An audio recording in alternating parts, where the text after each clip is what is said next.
orange box was released, including Half-Life 2, Team Fortress 2 and Portal. Some elements have been retained from Narbacular Drop, for example the colors blue and orange for the portals. Of course other features were not, such as the ability to open a new portal through an already existing one. The short puzzle game became an instant success, and in 2011 the sequel Portal 2 was released. At the end of the first Portal game, right after you've defeated GLaDOS, a hoop falls from the sky and lands in front of you. The developers thought this would become a meme and waited in anticipation for the internet to start talking about Hoopy the Hoop, as they called it. But as we all know, this never happened. Instead, the cake is a lie became the go-to meme for Portal, and Hoopy the Hoop was forgotten completely. Despite of this, or maybe because of it, Hoopy the Hoop can still be found in a few places in Portal 2. During Chapter 6 in Portal 2, you can find a secret door in an office that leads to a dry dock. This is where Aperture Science built and developed the ship Borealis that just mysteriously disappeared one day. You might be wondering why they would build a ship several kilometers underground. Well, this ship, Borealis, had some form of localized teleportation or long-range portal device that could potentially teleport it anywhere. However, this wouldn't make much sense to you if you haven't played Half-Life 2 Episode 2, so let's take a look. There's something else here. It's the Borealis! Good God. Incredible! What? The Borealis? It's real? Oh yes, quite real, despite its almost legendary stature. Our peers at Aperture Science were at work on a project of some promise. In Chapter 5 in Portal 2, you can find a turret that gives you various clues as to what's going to happen later in the game. Get mad. Don't make lemonade. Prometheus was punished by the gods for giving the gift of knowledge to man. He was cast into the bowels of the earth and pecked by birds. It won't be enough. The answer is beneath us. Her name is Carolyn. At one point in Portal 2, you reach this place, a science fair project for Bring Your Daughter to Work Day. The interesting thing here is that the project with the giant potato is made by a young girl named Shell, the same name as the protagonist we play as. Could this mean that Shell is the daughter of an Aperture Science employee? Because the project poster also states that she used a special ingredient from Dad's work, with the Aperture Science logo on the bucket drawn above. Early in development, Portal 2 was to be a prequel to the first game and would not feature any portals whatsoever. Instead, the game would use a new mechanic called F-Stop. What this new feature was, no one knows. Valve has never revealed it. But when every single playtester reacted negatively towards the decision of having a Portal game without portals, Valve realized their mistake and we got the sequel we see today. What we do know about this early version is that the game was supposed to take place in the early days of Aperture Science during the 1950s, and instead of GLaDOS, the founder Cave Johnson was supposed to be the main antagonist of the game. It's possible that Ratman is still alive in Portal 2, as he can be heard rambling in certain locations. It's comers too! It's worms! It's starting! It's just starting! It's done now! It's calling you! There's a lot of unused content in both Portal games. In the first Portal there was an unused red portal and a texture file for a second portal gun. In Portal 2, Shell and a reskinned model named Mel was the original characters for the co-op mode. Adhesion gel would have allowed players to walk on the walls and ceilings, and reflection gel would have worked in the same way as the reflection cube. Before the co-op mode was implemented, a competitive mode was planned instead, called Football. How much time has passed between the events in Portal 1 and 2? This is something people have argued over for a long time now, and we still don't have a clear answer, so let's break down the facts we do have. If we read the official comic Portal 2 Lab Rat, we learn that after the events in Portal, Shell is put in suspended animation with no wake-up date. She will basically be in there forever, or until the power runs out, which just happens to be the case. The reserve power ran out, so of course the whole relaxation center stops waking up the bloody test subjects. And just like that, events in Portal 2 begin to unfold. Here's the thing though, when we wake up in Portal 2, the announcer says that we've been suspended for 9 something. He doesn't indicate if he means hours, days, or maybe years. But as we were previously suspended for 50 days... You have been in suspension for 50 days. Let's assume that he's talking about days this time around as well. Now, there's several ways we could interpret this. For example, it might be complete bullshit for a number of reasons. For one, it could be Valve's way of saying it's been a very long ass fucking time since all this shit went down. Or it could be an error with the software, maybe 99 or 999 was the limit and it just kept on repeating itself after that. But that's a lot of maybes, so let's assume that it isn't bullshit. Take a listen to it again. 9.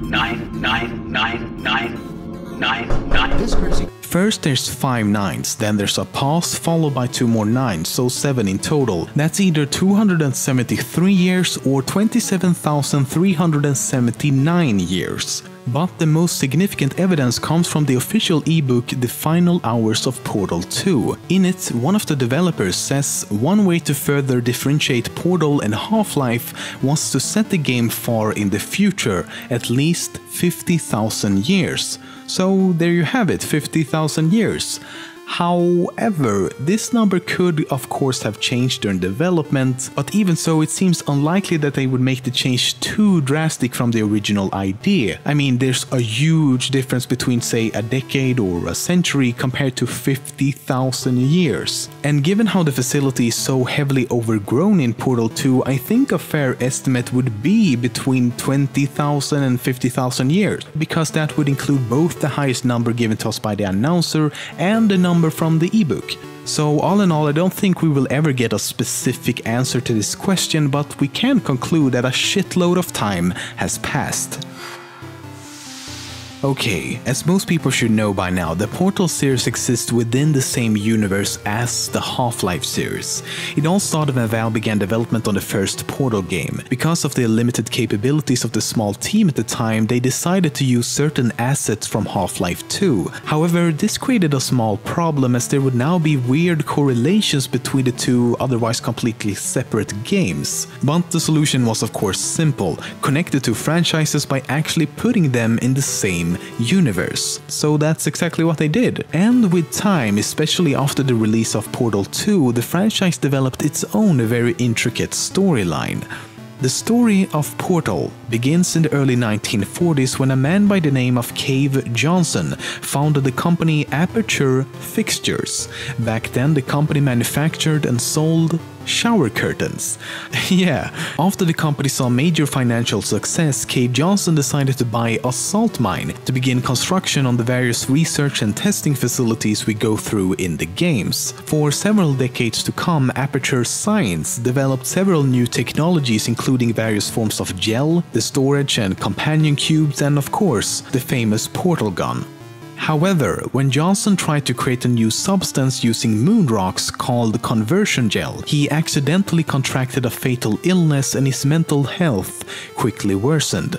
After countless failed attempts to cure his affliction, Johnson became desperate. He ordered his engineers to start research on artificial intelligence and brain mapping in the hopes that his brain could be downloaded into a computer. But fearing that he would die before the technology was ready, he left instructions for his personal assistant Caroline to take his place.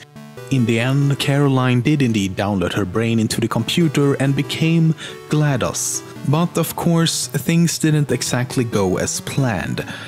The moment GLaDOS was activated, she released a neurotoxin that killed all personnel except one, that we know of at least. His name was Doug Ratman.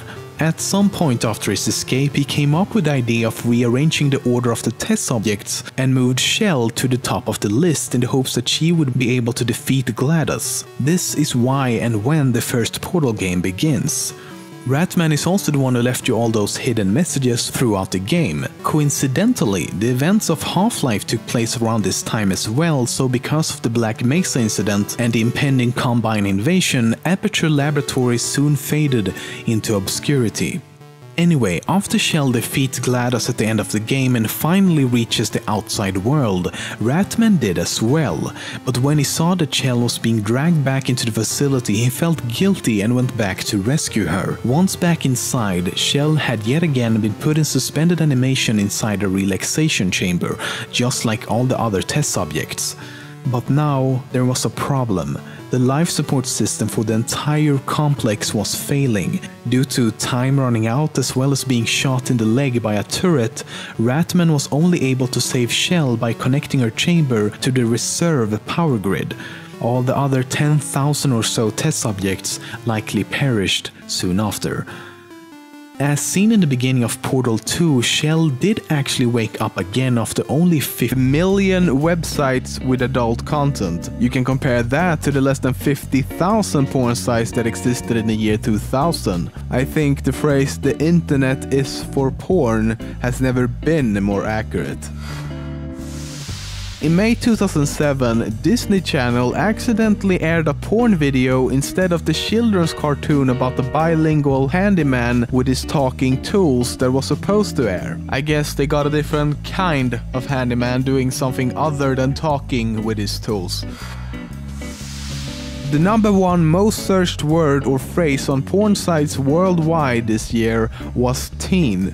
At second place was MILF, third place goes to massage, and fourth place was hentai. In Hungary, the second most searched phrase was mom and son. In the Czech Republic, the most searched word was sister. Iceland can't go without some BDSM, pumps, breast injections, and women wearing strap-ons. What the fuck? China almost ironically loves their Japanese neighbors more than themselves. But don't worry, there are normal people in the world, like Sweden for example, with a completely averagely dirty track record.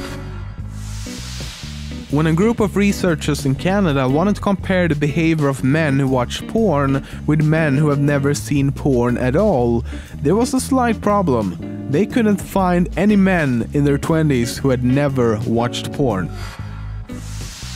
North Korea is in general not a very fun country to be living in, as it's run by dictatorship, so it should come as no surprise that if you're caught viewing porn, the punishment is death. And in South Korea you have to use your social security number to be able to view any type of pornographic material online. The porn industry is more powerful than you might think, so much so that it's had major parts to play in the so-called format wars. The format wars refer to when society goes from one digital format to another. For example, studies have shown that the porn industry is one of the major reasons we had VHS tapes and not something called Betamax tapes. The same goes for the Blu-ray discs. If it weren't for the porn industry, the standard by now could easily have been HD DVD instead. If you're a guy and have goals of becoming a male porn star, your chances are slim to none, as it's extremely difficult. The pay isn't the best either, as the average male makes about $40,000 per year. Women, on the other hand, can make up to $250,000 per year. The richest porn star is Jenna Jameson, who has a net worth of about $30 million. However, if you're a guy and you're willing to do some gay porn, you will earn up to 3 times as much as you would in straight porn.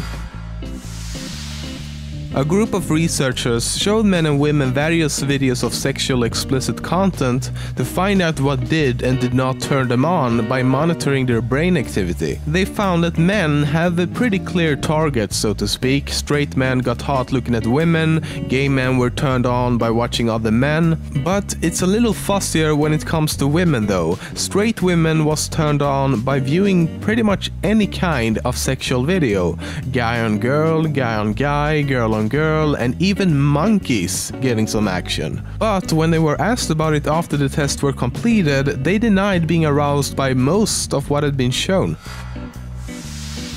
When someone watches pornography, what is it that captures their attention the most? Most people would probably say the genitals. I mean, it just makes the most sense, right? But according to research, that is not the case, at least not for men. The thing that men focus on the most is actually the face. Surprisingly enough though, the thing that women focus on the most is in fact the genitals. However, women who are on the pill didn't really look at anything specific at all. They spent the most time looking at the surroundings as well as the clothing of the actors. There's a rule on the internet, Rule 34, which states that if you can imagine it, there's a porn for it. It's, of course, mostly used in a more comedic sense, but it is frighteningly true when you start to look into it. There's porn specifically made for pandas. There's a porn in panda suits. There's basically a porn for every cartoon show you can imagine, like American Dad, Scooby-Doo, The Jetsons, Family Guy, The Simpsons. The list goes on and on. But the most hilarious thing gotta be the porn parodies of popular movies like Womb Raider, Sex Busters, Harry Potter and the Sorcerer's Balls, Titanic, Twinklight. No wait, that's actually pretty accurate. Missionary Position Impossible 2, make sure you watch the prequel first. Pulp Friction, The Sex Files, Edward Penis.